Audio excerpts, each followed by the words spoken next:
Welcome to Shukla study point. आप सभी का स्वागत है आपके अपने YouTube channel Shukla study point में। मैं शिवम शुक्ला आप सभी दोस्तों का हार्दिक स्वागत करता हूं। आज का वीडियो बीए, बीएससी, बीकॉम सभी के लिए जो है महत्वपूर्ण है। यानी कि बीएससी एजी अगर आप कर रहे हैं तो आपके लिए भी है, और बीएससी होम साइंस है तो भी आपके लिए यह लेक्चर पूर्ण रूप से समर्पित है। कहने का मतलब ये है कि आज का video first aid and health का होगा, जो कि यानी प्राथमिक चिकित्सा एवं स्वास्थ्य, जो कि अनिवार्य प्रश्न पत्र है, को करिकुलर कोर्स के रूप में आपको पढ़ना पड़ता है, जिसके नंबर ऐड तो नहीं होते हैं, लेकिन इस पेपर को पास करना अति अनिवार्य होता है। अगर इसमें आप नहीं पास हैं तो आपको फेल ही माना जाता है एक प्रकार से। तो इस पेपर को आपको पास ही करना पड़ता है। 100 ऑब्जेक्टिव टाइप के प्रश्न आपकी परीक्षा में पूछे जाते हैं, उनमें से 100 के 100 प्रश्नों को आपको करने होते हैं। माइनस मार्किंग कुछ नहीं होता है। अगर आपने 33% के ऊपर लगभग 40% के आसपास नंबर, यानी 40 क्वेश्चन या 33 क्वेश्चन तक सही हैं, तो आपको पास कर दिया जाता है इस परीक्षा में। लेकिन आप प्रयास करें कि लगभग 60+ आपके अंक आएँ इसमें। वैसे नंबर इसका जुड़ेगा नहीं, कोई उतना ज़्यादा वो परेशान होने की ज़रूरत नहीं कि 90% 100% लाना है। लेकिन फिर भी आपको बता दूं कि इसमें जितना अधिक नंबर लाएंगे वो आपके रिजल्ट पर ज़रूर प्रभाव पड़ेगा।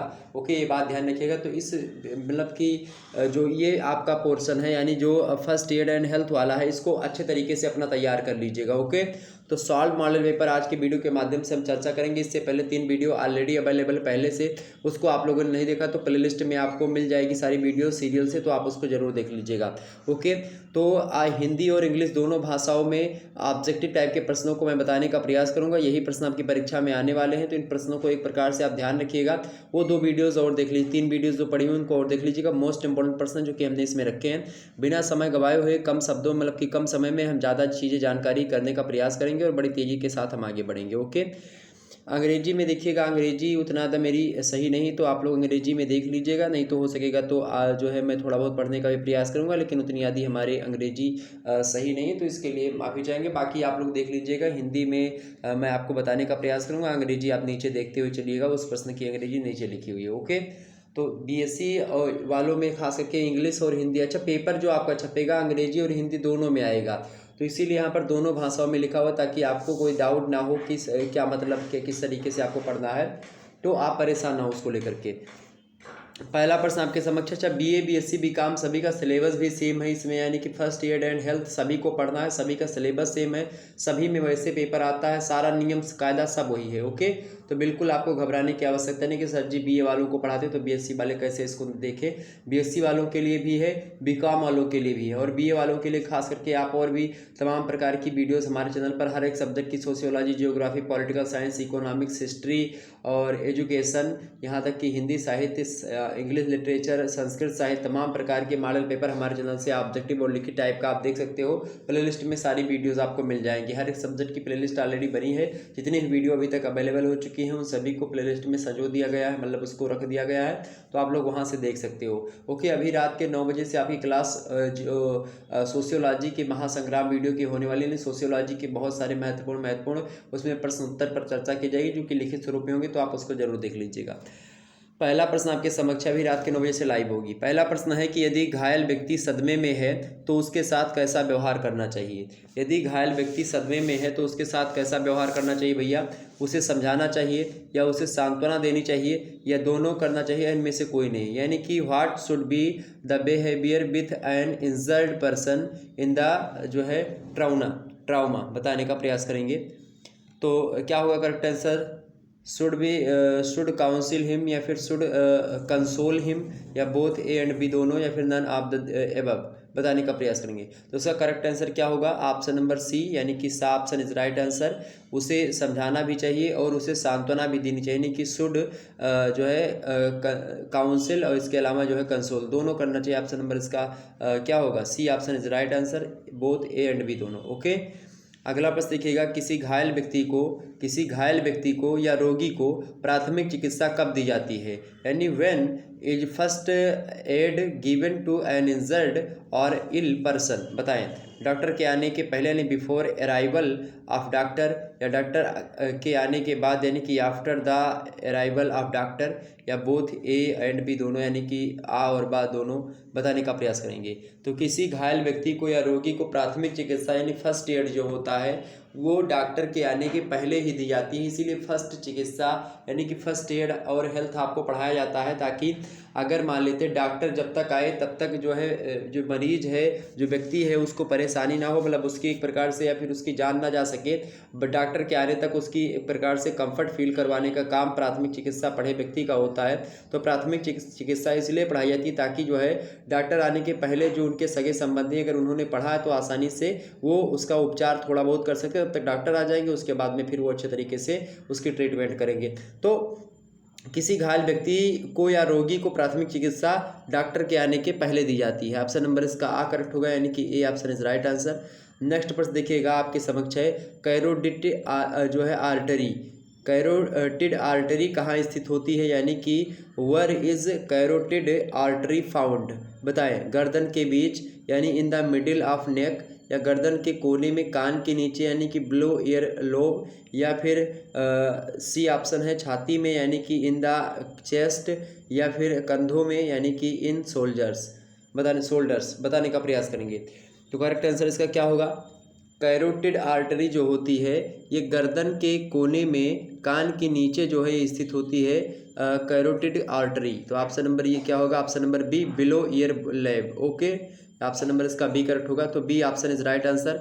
नेक्स्ट प्रश्न आप देखिएगा, अगला प्रश्न आपके समक्ष है, शरीर के रुधिर में गर्मी होती है या हृदय में या मांसपेशियों में या हड्डियों में। बताएं, शरीर के डैश में गर्मी होती है, डैश के स्थान पर क्या भरा जाएगा, यानी कि there is heat in the dash of body. बताएं, ब्लड, हार्ट, या फिर मसल्स, या फिर बोन्स। बताएं, तो शरीर के बात की जाए तो रुधिर जो होता है, खून कहते हैं कि तुम्हारे खून में कितनी गर्मी है, तो खून में गर्मी होती है यानी रुधिर में गर्मी होती है। ऑप्शन नंबर इसका आ करेक्ट होगा, ब्लड में गर्मी होती है, रुधिर माने खून होता है। ओके, तो इसमें गर्मी होती है। अगला प्रश्न आप देखिएगा, अगला प्रश्न आपके समक्ष लिखा हुआ है, प्रश्न है कि चिकित्सक को रोगी से संबंधित किन किन विवरणों का पता होना चाहिए।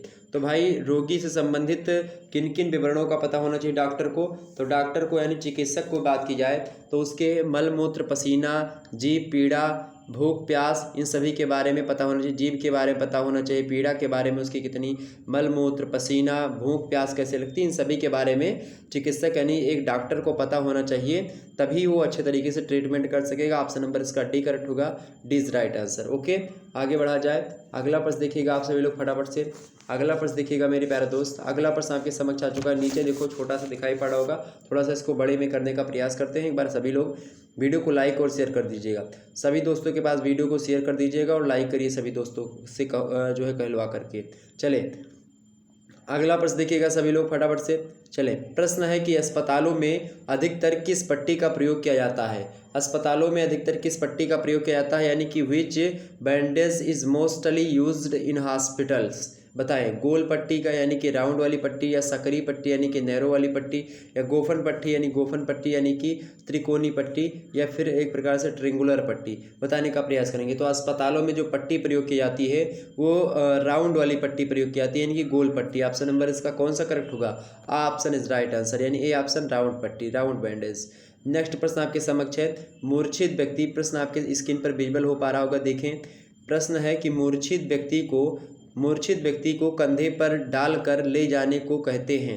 अगर कोई व्यक्ति मूर्छित, आपने मूवीज़ वगैरह में देखा होगा एम्बुलेंस नहीं मिलती है तो हीरो जो लोग होते हैं, खास करके पुरानी बॉलीवुड मूवीज़ में देखेंगे तो क्या करते हैं कि जो है एक्सीडेंट हुआ तो उसको कंधे पर लाद करके ले जाते हैं हॉस्पिटल, तो उसको क्या कहते हैं। तो मूर्छित व्यक्ति को कंधे पर डाल के ले जाने को क्या कहते हैं, यानी कि carrying the unconscious person on the shoulder is called. बताएं, उसको क्या कहते हैं, फायरमैन लिफ्ट कहते हैं, यानी फायरमैन लिफ्ट, फायरमैन वर्क कहते हैं, या फिर फायरमैन थॉट कहते हैं, या एक प्रकार से फायरमैन डिस्क कहते हैं। बताने का प्रयास करेंगे। तो ये क्या कहलाता है भाई, मूर्छित व्यक्ति को कंधे पर डाल के ले जाने को हम क्या कहते हैं, फायरमैन लिफ्ट कहते हैं। क्या कहते हैं, फायरमैन लिफ्ट। ऑप्शन नंबर इसका आ करेक्ट होगा, फायरमैन लिफ्ट। नेक्स्ट प्रश्न आप देखिएगा, पाचन प्रारंभ होता है, मोस्ट इंपॉर्टेंट प्रश्न है एग्जाम पॉइंट ऑफ व्यू से।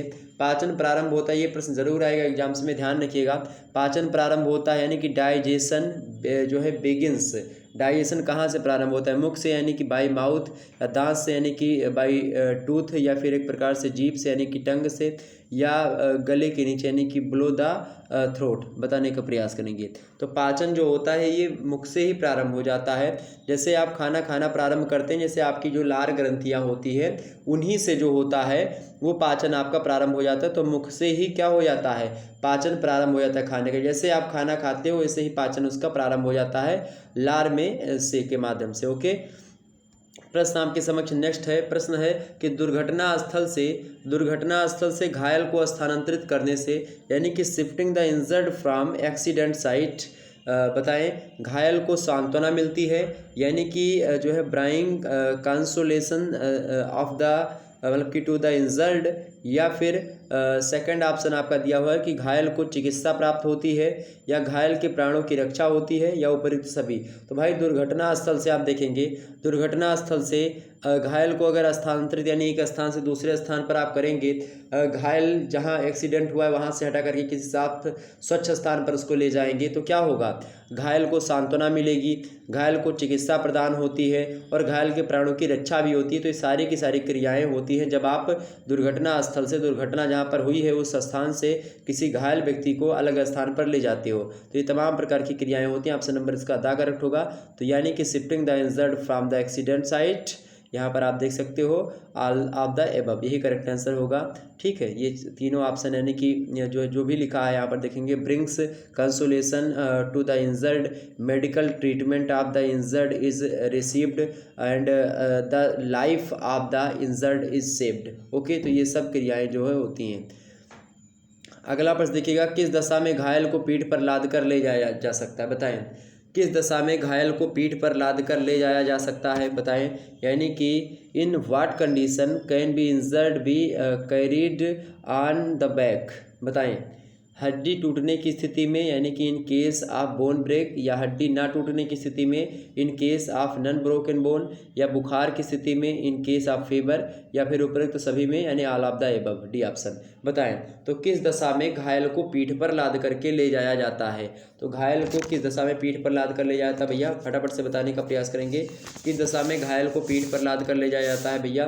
तो जो है हड्डी टूटने की स्थिति में भी ले जाया जाता है, हड्डी नहीं भी टूटी है तो भी घायल को हम पीठ पर लाद करके ले जाते हैं, या बुखार की स्थिति हुई तो भी ऐसे करते हैं हम। तो ये सभी स्थितियों में हम घायल को पीठ पर लाद करके ले जाते हैं। ऑप्शन नंबर इसका कौन सा करेक्ट होगा? D option, all of the above. Okay, अगला प्रश्न देखिएगा, आपके समक्ष आ चुका है, स्क्रीन पर विजुअल हो चुका है। देखिए, सभी दोस्तों के पास वीडियो को शेयर करें और लाइक शेयर करते रहे सभी लोग। ओके, क्योंकि इसी प्रकार से वीडियोस पर लगातार और देता रहूँगा, तो आप लोग सब्सक्राइब कर लीजिए चैनल को और बेल आइकन प्रेस कर दीजिए, ताकि मैं जब भी वीडियो डालूँ तब आपको नोटिफिकेशन पहले मिल जाए और आप आसानी से वीडियो देख सकें और अपने पढ़ाई में अच्छे तरीके से जो है सुचारुता ला सके और अपनी पढ़ाई में नवीनता ला सके, नवाचार ला सके। तो इसके लिए आप शुक्ला स्टडी पॉइंट ज्वाइन करिए। बड़ा एक प्रकार से आपकी तैयारी भी होगी और एक प्रकार से आप हमारा साथ भी दे रहे हो, तो इस प्रकार से हम दोनों का कार्य संपन्न होगा। चलिए आगे बढ़ते हैं। अगला प्रश्न आपके समक्ष है कि ठंड में किससे संबंधित रोग अधिक फैलते हैं? यानी कि diseases related to which one inspired more in winter. बताएं, ठंड में किससे संबंधित रोग फैलते हैं? फटाफट से बताने का प्रयास करेंगे। तो प्रश्न क्या है कि ठंड में किससे संबंधित रोग अधिक फैलते हैं? और ठंड में जो होता है वो श्वसन से संबंधित, यानी सांस आप किससे लेते हो? नाक से लेते हो। तो हवाएं जो होती ठंडी वाली वो किससे जाती है? नाक से अंदर जाती हैं। तो श्वसन संबंधी जो रोग होता है वो होता है, ऑप्शन नंबर इसका कौन सा करेक्ट होगा? बी ऑप्शन करेक्ट होगा। Okay okay, B option is right answer. Okay, next प्रश्न देखिएगा। अगला प्रश्न आपकी स्क्रीन पर विजुअल हो पा रहा है कि श्वसन तंत्र में किस अंग का आकार बॉक्स की भांति होता है? बताएं, यानी कि which organ in the respiratory system is shaped like a box? बताएं, किसका शेप जो होता है यानी आकार जो होता है वो बॉक्स की भांति होता है, बॉक्स की प्रकार का होता है? स्वर यंत्र का यानी कि वोकल कॉर्ड का, या गला एवं कंठ का यानी कि थ्रोट और आर्गन का, मतलब कि जो है गोरिन का, या फिर वायु नालिका का यानी कि ईयर डक्ट का, या फेफड़ों का यानी कि लंग्स का? बताने का प्रयास करेंगे। सभी लोग बताएं, जान लीजिए टेस्ट दे रहे हो आप लोग, इसीलिए मैं थोड़ा सा ऑप्शन पढ़ रहा हूँ ताकि आपको थोड़ा समय मिले और आप उस प्रश्न के बारे में सोच सकें।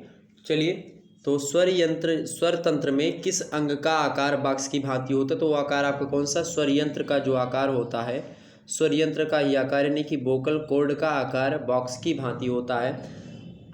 नेक्स्ट प्रश्न आप सभी लोग देखिएगा।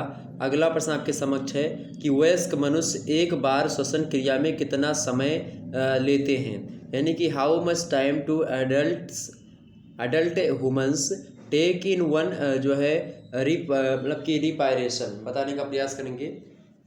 फटाफट से बताएं कि वयस्क मनुष्य एक बार श्वसन क्रिया में कितना समय लेते हैं? तो वयस्क मनुष्य जो होते हैं एक बार श्वसन क्रिया में लगभग 4 सेकंड का समय लेते हैं। आपसे नंबर इसका आ करेक्ट होगा। अगला प्रश्न देखिएगा। अगला प्रश्न आपके समक्ष है, एक स्वस्थ मनुष्य में 1 मिनट में कितनी बार श्वसन क्रिया होती है? तो लगभग 1 मिनट की अगर बात की जाए वयस्क या स्वस्थ मनुष्य में, तो 1 मिनट में लगभग 15 से 18 बार जो है श्वसन क्रिया करता है, यानी सांस लेता है। आपसे नंबर इसका सा करेक्ट होगा।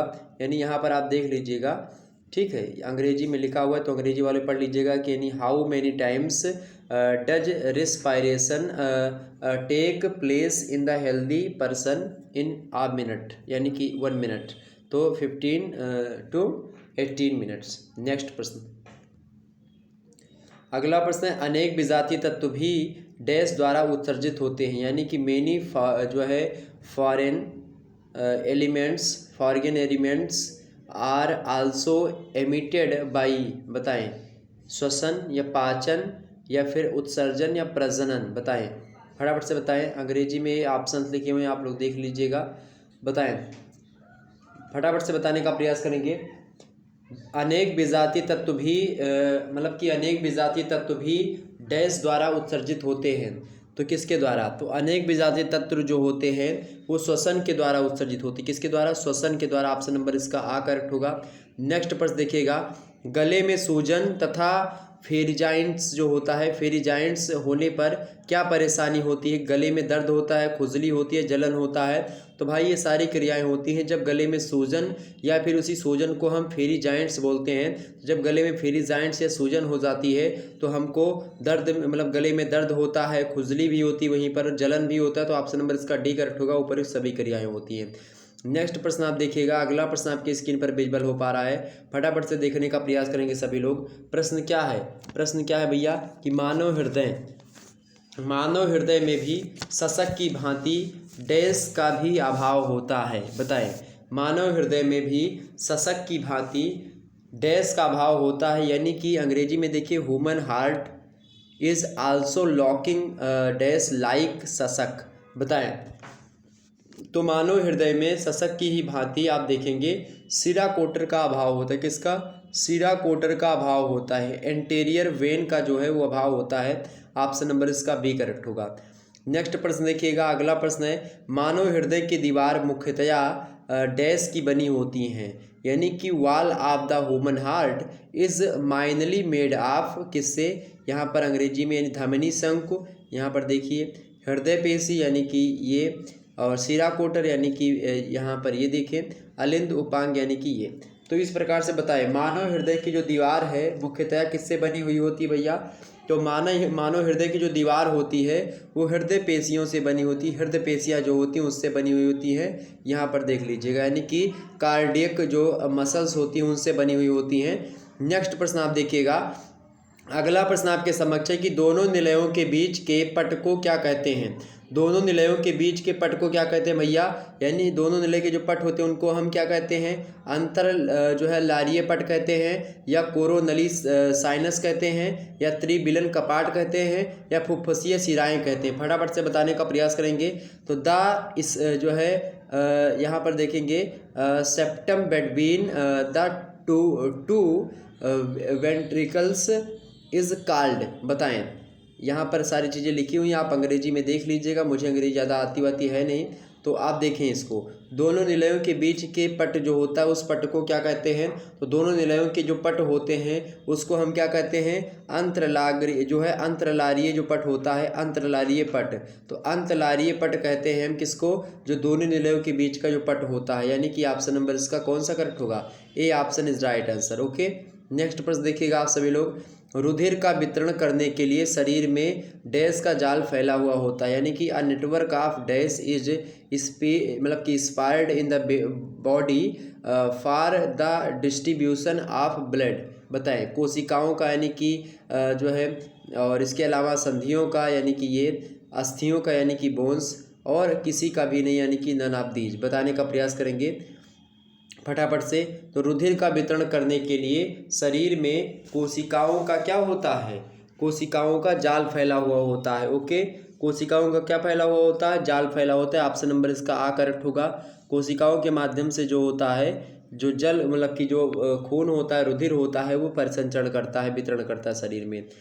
नेक्स्ट प्रश्न आपके समक्ष आ चुका है कि प्लाज्मा है, प्लाज्मा क्या है, आधारभूत पदार्थ है, या हल्का पीले रंग का द्रव होता है, या मैट्रिक बनाने वाला द्रव होता है, या ये सभी होता है। बताएं, यानी plasma is basic material, light yellow liquid, या मैट्रिक्स फॉर्मिंग लिक्विड, या all of the above. Correct answer इसका क्या होगा? तो प्लाज्मा क्या है भाई, प्लाज्मा जो होता है आपका, ये हल्का पीले रंग का द्रव भी होता है, आधारभूत पदार्थ भी है, मैट्रिक्स बनाने वाला द्रव भी है एक प्रकार से। तो ये क्या है, ये ऑप्शन नंबर इसका डी लगाएंगे। प्लाज्मा जो होता है ऑल ऑफ द एबव। अच्छा, ये पूर्ण रूप से द्रव नहीं होता है, ये बात भी ध्यान रखिएगा। तो ये पूर्ण रूप से द्रव नहीं होता है। प्लाज्मा आप समझते हैं, जैसे कि प्लाज्मा की अगर बात की जाए तो प्लाज्मा एक प्रकार से थोड़ा सा चिपचिपा टाइप का होता है, ठीक है, वो प्लाज्मा होता है। ओके, ना तो लिक्विड में होता है और ना ही वो जो है उसमें होता है, ठोस पदार्थ में। अगला प्रश्न है, डैश रुधिर का अस्थायी संग्रहालय है। बताएं, रुधिर का अस्थायी संग्रहालय क्या होता है, मस्तिष्क, हृदय, या फुफ्फुस, या यकृत। बताने का प्रयास करेंगे। तो जो फुफ्फुस जो होता है, ये रुधिर का अस्थायी संग्रहालय होता है, फुफ्फुस। ऑप्शन नंबर इसका डी करेक्ट होगा। नेक्स्ट प्रश्न आप देखिएगा, अगला प्रश्न आपकी स्क्रीन पर विजुअल हो पा रहा है, देखें सभी लोग फटाफट से। प्रश्न क्या है, प्रश्न है मेरे भाई कि दुर्घटना बस रगड़ लगने से जो लगी चोट होती है, उस चोट को हम क्या कहते हैं? उसको फटना कहते हैं, हटना कहते हैं, या छटना कहते हैं, फिर छिलना कहते हैं। फटाफट से बताने का प्रयास करेंगे। जो हमको चोट लगती है, बताएं, सभी लोग बताने का प्रयास करेंगे। प्रश्न क्या है कि दुर्घटना बस रगड़ लगने से लगी चोट कहलाती है, यानी कि injury केस्ड by accidental rubbing is called. उसको ब्रस्ट कहते हैं, पीलिंग ऑफ कहते हैं, या फिर एक प्रकार से ट्रैंकेटिंग कहते हैं, या एक प्रकार से आप देखेंगे स्कैटरिचिंग कहते हैं। बताने का प्रयास करेंगे। तो इसको क्या कहते हैं, इसको ऑप्शन नंबर डी में जो है छिलना। तो जब रोडों पर आप गिरते हैं, मतलब कि जब रोड पर आप गिरते हैं किसी बाइक से या फिर किसी भी साइकिल से गिरते हैं, तो या फिर वैसे गिर जाते, तो फिर जो आप देखते हैं सड़क की जो गिट्टी होती है, उससे आपके शरीर जो है चमड़े थोड़ा सा घिस जाते हैं, छिल जाते हैं, तो उसी को क्या कहते हैं, छिलना कहते हैं। ओके, अगला प्रश्न देखिएगा, चेहरे पर चोट से कट लगने पर, चेहरे पर चोट से कट लगने पर कौन सी बैंडेज का प्रयोग किया जाता है? Which bandage is used for cuts due to injury मतलब कि ऑन द फेस। बताएं, बटरफ्लाई, या स्पैरो, या बग्स, या फिर इंसेक्ट। बताने का प्रयास करेंगे, वही चीज़ इसमें भी लिखा है। तो चेहरे पर चोट से कट जाने पर कौन सी बैंडेज का प्रयोग किया जाता है?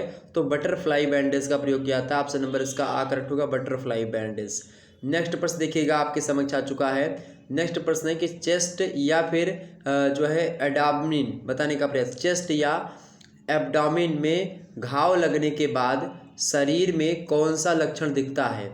बताएं, सभी लोग बताने का प्रयास करेंगे, फटाफट से बताने का प्रयास करेंगे। यानी कि which symptoms is seen in the body after a wound in the chest or जो है एब्डोमेन। बताने का प्रयास करेंगे फटाफट से। तो जब चेस्ट या एब्डोमेन में घाव लगता है, तो उसके बाद में शरीर में तमाम प्रकार के लक्षण देखने को मिलते हैं। जैसे कि बात की जाए, चक्कर आने लगता है, ये होता है, कमजोरी महसूस होने लगती है, और सांस की कमी और हार्ट रेट बढ़ जाता है। तो इस प्रकार से ऑप्शन नंबर इसका क्या होगा, उपर्युक्त तो सभी डी ऑप्शन। ओके, यानी ये सारी चीज़ें होती हैं यहाँ पर। डिजीनेस होता है, फीलिंग वीक होती है, और शॉर्टनेस मतलब of breath and encouraged heart rate. Okay, इसके अलावा तो ये क्या होता है, all of the above. Correct answer D option. Next प्रश्न देखिएगा, अगला प्रश्न है कि डैश एक गंभीर एलर्जी प्रतिक्रिया की जटिलता है। फटाफट से बताने का प्रयास करेंगे। यानी कि इज अ कॉम्प्लिकेशन ऑफ सर्व मतलब कि एलर्जिक रिएक्शन। बताने का प्रयास करेंगे। यानी कि एनाफिलेक्टिक शॉक या सेप्टिक शॉक या फिर न्यूरोजेनिक शॉक, वही चीज़ लिखी हुई बताने का प्रश्न, नन ऑफ दीज इनमें से कोई नहीं। तो यानी कि इसका करेक्ट आंसर जो होगा आपका होगा एनाफिलेक्टिक शॉक जो होता है एक गंभीर एलर्जी प्रतिक्रिया की जटिलता होती है। तो एनाफिलेक्टिक शॉक यहाँ पर भरा जाएगा। उसके बाद में एनाफिलेक्टिक शॉक एक गंभीर एलर्जी प्रतिक्रिया की जटिलता होती है। तो एनाफिलेक्टिक शॉक इज जो है कॉम्प्लिकेशन, आप यहाँ पर ये पूरी चीज़ रिएक्शन बना सकते हो। अगला प्रश्न आप देखिएगा, अगला प्रश्न आपकी स्क्रीन पर विजिबल हो पा रहा है, फटाफट से देखने का प्रयास करेंगे और सभी दोस्तों के पास वीडियो को शेयर भी करेंगे।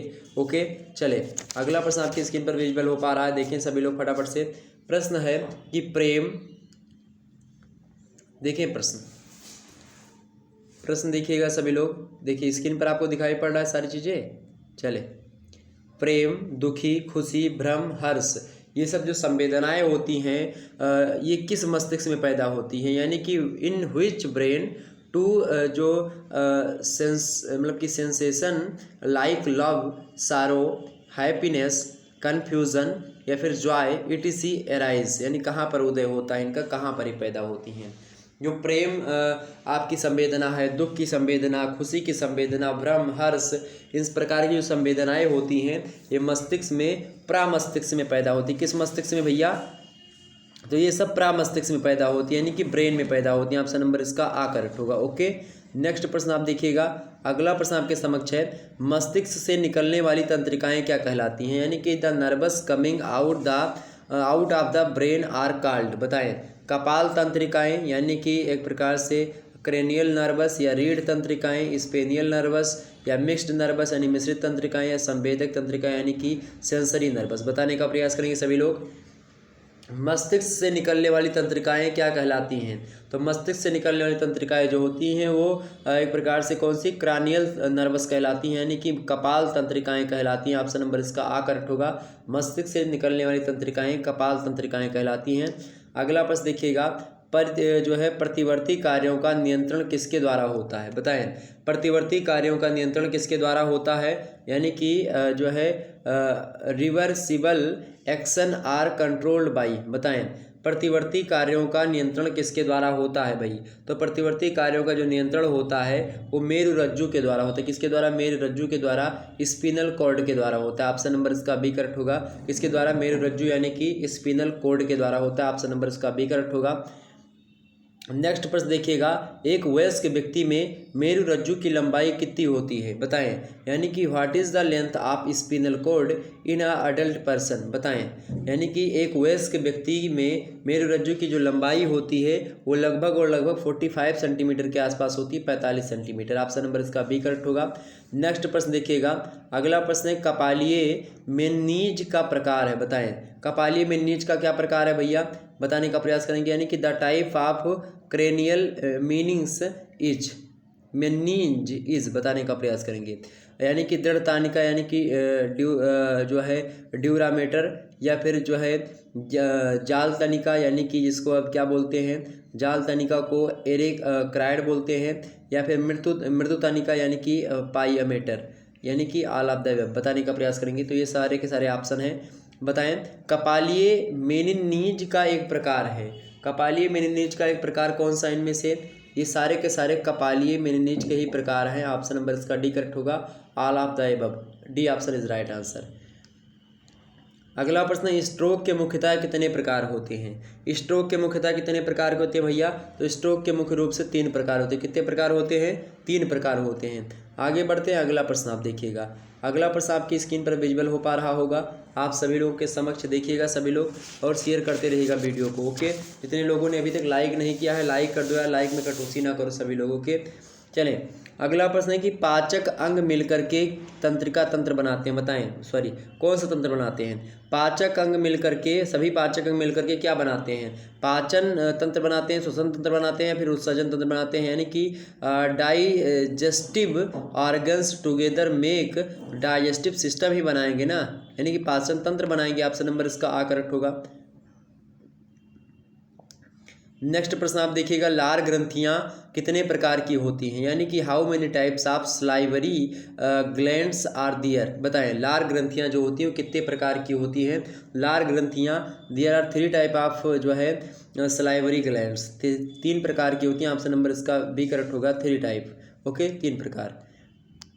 अगला प्रश्न देखिएगा, लार में एक प्रकार का पाचक एंजाइम होता है जो क्या कहलाता है, यानी कि saliva contains a type of digestive enzyme called, तो उसको क्या कहते हैं, टाइलिन बोला जाता है। क्या लार ग्रंथियां जो होती हैं उनमें लार में एक प्रकार का जो एंजाइम होता है जो कि पाचक एंजाइम होता है, उसको हम क्या कहते हैं, उसको टाइलिन बोलते हैं। ऑप्शन नंबर इसका आ करेक्ट होगा, ये ऑप्शन में टाइलिन दिया करेक्ट आंसर होगा। ओके, नेक्स्ट प्रश्न आप देखिएगा फटाफट से, सभी दोस्तों के पास शेयर भी करते रहिएगा वीडियो। अगला प्रश्न क्या है कि व्यक्तियों को किन खाद्य पदार्थों से परहेज करना चाहिए। व्यक्तियों को किन खाद्य पदार्थों से परहेज करना चाहिए, यानी कि what food should people avoid. कच्चे मीट से यानी कि रॉ मीट से, या बासी भोजन से, या यानी कि स्टेल फूड से, बिना जो है पाश्चुरीकरण से यानी कि विदाउट पाश्चराइजेशन, या फिर ऊपर सभी से बताने का प्रयास करेंगे।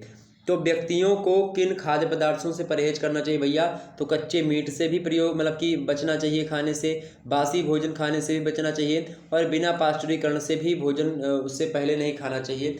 यानी कि ऑप्शन नंबर इसका डी करेक्ट होगा, इन सभी उपयुक्त सभी से, all of the above correct answer होगा डी ऑप्शन। नेक्स्ट प्रश्न आप देखिएगा, खाद्य विषाक्तता के लक्षण हैं। खाद्य विषाक्तता के लक्षण बताएं, फटाफट से बताने का प्रयास करेंगे। खाद्य विषाक्तता के लक्षण है, यानी कि the symptoms of food poisoning are, मतली दस्त, यानी कि एक प्रकार से यहाँ पर लिखा हुआ है उल्टी या फिर पेट में ऐंठन, या देख लीजिए पेट दर्द या फिर ठंड लगना, सारी चीज़ लिखी। तो आप बताओ ऊपर सभी। तो भाई खाद्य विषाक्तता में सारे के सारे लक्षण आप देखते होंगे, मतली या दस्त होगी, उल्टी होगी, पेट में ऐंठन होगी, पेट दर्द होगा, ठंड भी लगेगा। तो ये खाद्य, अगर आप जो है खाद्य विषाक्तता मतलब होता है कि जो मिलावटी खाना आप खाएंगे, तमाम प्रकार की मिलावटी चीज़ें आजकल मार्केट में अवेलेबल हैं, तो जब मिलावटी खाना खाएंगे तो उससे क्या होगा, खाद्य विषाक्तता होगी, तो उसके कारण से क्या होगा, यानी कि फूड पॉइजनिंग जिसको कहते हैं, तो फूड पॉइजनिंग होगी, तो इससे तमाम प्रकार की क्रियाएं होती शरीर में। ऑप्शन नंबर इसका डी करेक्ट होगा, all of the above. Next प्रश्न आप देखिएगा, जठर रस का निर्माण कहाँ पर होता है। जठर रस का निर्माण कहाँ पर होता है भैया, यानी कि where is the gastric juice formed. बताइए, आमाशय में यानी स्टोमक में, यानी हृदय में यानी हार्ट में, या मस्तिष्क में यानी ब्रेन में, या फिर आंत में द जो है इंटेस्टाइन में। बताने का प्रयास करेंगे, जठर रस का निर्माण कहाँ पर होता है। जठर रस का निर्माण जो होता है वो आमाशय में होता है। कहाँ पर, आमाशय में जो होता है यानी स्टोमक में, स्टोमच में ये क्या होता है, जठर रस का निर्माण होता है। नेक्स्ट प्रश्न आप देखिएगा, अगला प्रश्न आपके समक्ष आ चुका है स्क्रीन पर, देखें सभी लोग फटाफट से। स्क्रीन पर प्रश्न क्या आ चुका है देखिएगा, प्रश्न है किसी रसायन के जलने की स्थिति में ऑप्शन मतलब कि डैश डैश दिया है, अब डैश में क्या भरा जाएगा, वो 4 ऑप्शन नीचे दिए गए हैं, वो छांटिए बताएं। प्रश्न है आपके समक्ष, प्रश्न है मेरे प्यारे दोस्तों, प्रश्न है किसी रसायन के जलने की स्थिति को क्या कहा जाता है, यानी कि the state of burning due to a chemical is called, उसको क्या कहते हैं, सन बर्न कहते हैं, या फिर फायर बर्न कहते हैं, या फिर केमिकल बर्न कहते हैं, या फिर इनमें से कोई नहीं, यानी कि नन ऑफ दिस। बताने का प्रयास करेंगे। तो किसी रसायन की जलने की स्थिति को ही हम क्या बोलते हैं, केमिकल बर्न बोलते हैं। क्या बोलते हैं, केमिकल बर्न बोलते हैं। ऑप्शन नंबर इसका सी करेक्ट हुआ, केमिकल बर्न। नेक्स्ट प्रश्न आप देखिएगा सभी लोग, प्रश्न है कि त्वचा के जलने के कारण हो सकते हैं, त्वचा के जलने के कारण हो सकते हैं आग लगना, मतलब आग, या गर्म तरल पदार्थ या भाप या करंट लगना। बताएं, skin burn can be केस्ड by fire यानी आग, या फिर हॉट लिक्विड और स्ट्रीम, या फिर करंट लगना यानी इलेक्ट्रो मतलब कि इलेक्ट्रो जो है प्रकाश से कसन। बताने का प्रयास, या फिर all of the. Correct answer इसका क्या होगा, तो त्वचा भाई आग से भी जलती है, गर्म तरल पदार्थों से भी जलती है, भाप से भी जल जाती है, करंट लगने से भी त्वचा जल जाती है, तो ऊपर सभी। तो भाई त्वचा जलने के सारे कारण होते हैं, all of the above. Okay, skin burn can be केस्ड by all of the above, जो यहाँ पर लिखे हुए हैं आप देख लीजिए। अगला प्रश्न आपके समक्ष है, फर्स्ट डिग्री बर्न का उदाहरण है। फर्स्ट डिग्री बर्न का उदाहरण है, बताने का प्रयास करेंगे। केमिकल बर्न, सन बर्न, या फिर लू लगना, उपयुक्त में से कोई नहीं। यानी कि example of first degree burn is chemical burn, sun burn, या फिर एक प्रकार से जो हीट स्ट्रोक होता है, जो लू होती है, बड़ी जो गर्म की हवाएं चलती, खूब गर्मी में खूब तेज़ी से जो हवाएं चलती हैं वो। तो फर्स्ट डिग्री बर्न का उदाहरण क्या है भैया, फर्स्ट डिग्री बर्न का जो उदाहरण है इनमें से वो क्या है, फटाफट से बताने का प्रयास करेंगे। फर्स्ट डिग्री बर्न के उदाहरण कौन से हैं? सन बर्न जो होता है ये फर्स्ट डिग्री जो है बर्न होता है, सन बर्न। ऑप्शन नंबर इसका बी करेक्ट होगा। नेक्स्ट प्रश्न आप देखिएगा, अगला प्रश्न आपकी स्क्रीन पर विजिबल हो पा रहा है। देखें प्रश्न आपके समक्ष है कि त्वचा हमारे शरीर का डैश है, यानी क्या है, यानी the skin is a dash of our body. परत है यानी कि लेयर है, या आवरण है यानी कवर है, या संवेदनशील तंत्रिका है यानी सेंसिटिव नर्वस है, या कोशिका यानी कि सेल है। तो त्वचा जो होती है हमारे शरीर की एक प्रकार से क्या है, आवरण होती है, यानी कि कवर एक प्रकार से हमको की हुई है। त्वचा हमारे शरीर का क्या है, आवरण है। ऑप्शन नंबर इसका बी करेक्ट होगा, यानी बा ऑप्शन इज राइट आंसर। अगला प्रश्न, त्वचा पर किसी प्रकार की बीमारी के संकेत। प्रश्न क्या दिया हुआ है, त्वचा पर किसी प्रकार की बीमारी के संकेत हैं। गहरा या हल्का धब्बा यानी कि जो है सिंग्स ऑफ जो है इलनेस ऑन स्किन आर। बताएं, डार्क और light spot on the skin यानी गहरा या हल्का धब्बा, या खुजली होना यानी कि एक प्रकार से इचिंग, या फिर कोई स्राव या दरेरा होना, एनी जो है डिस्चार्ज और क्रैक, या ऊपर सभी यानी all of the above. Correct answer क्या होगा, तो त्वचा पर किसी भी प्रकार की बीमारी, त्वचा पर किसी प्रकार की बीमारी होने के संकेत जो होते हैं ये सारे के सारे चीज़ें होती हैं, यानी कि गहरा या हल्का धब्बा हो जाना, या खुजली होना, या कोई स्राव, या फिर दरेरा मतलब कि दरोरा होना, ये सभी। ऑप्शन नंबर इसका द करेक्ट होगा, यानी कि all of the above, D option is right answer. Next प्रश्न आप देखिएगा, प्रश्न है कि त्वचा के वे रोग जो केवल सतह को नुकसान पहुंचाते हैं वे हैं।